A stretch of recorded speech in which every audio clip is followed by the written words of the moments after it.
又到吃播時間。琴日咧去咗翻下深圳啦，買咗呢個包。呢間咧叫入族啊，個名真係好奇怪。唔緊要，最緊要係試佢個麵包嘛。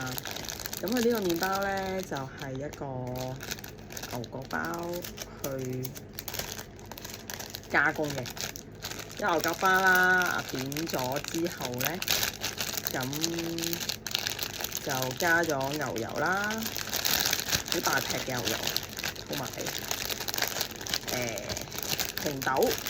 咁因為呢個麵包我都呢年我都成日見到日本嗰啲麵包鋪咧都會有好多呢啲介紹嘅。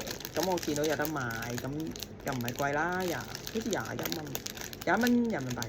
咁我就不如買嚟試下啦。咁因為香港買都好貴㗎嘛。咁而家就試下。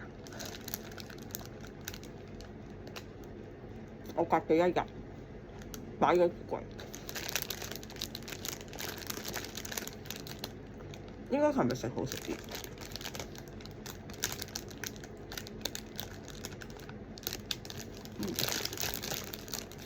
好肥好肥，一大塊嘅。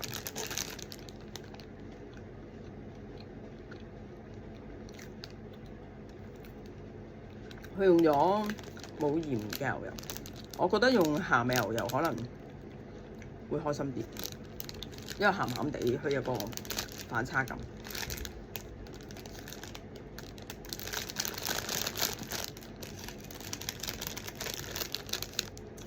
食到呢個紅豆餡，因為其實咧成日都睇到嗰啲片咧，都會將一啲吐司啦，或者係牛角包啦，咁就會放落啲溶咗嘅牛油同埋蜜糖或者係糖嘅漿入邊咧，染完之後再攞去焗嘅。咁呢個佢就應該話佢焗完之後咧，咁其實個面係會好脆啦。通常就會揾把刀嚟刮刮刮咁樣聽到把聲。咁呢個咧就係之前韓式嘅做法啦。咁啊將牛角包壓扁咗嚟焗，咁面頭就會滲好多糖啦，所以佢甜點點有啲焦糖塊嘅。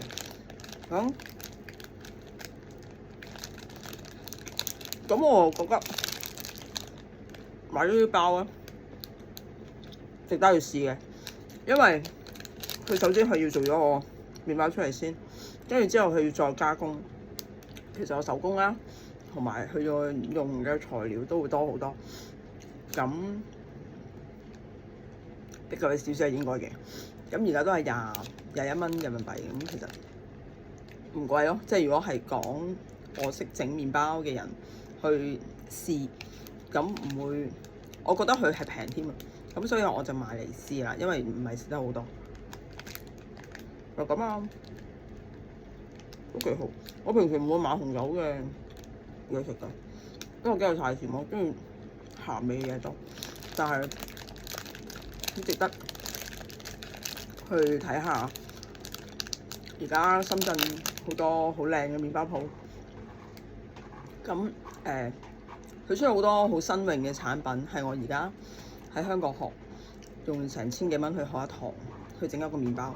但係佢可能10幾蚊或者20蚊已經可以買到，佢追得即係追個潮流追得好貼咯。咁就即係我覺得會好值得去試咯。其實我覺得係欣賞，而家係做得越嚟越好，所以呢個。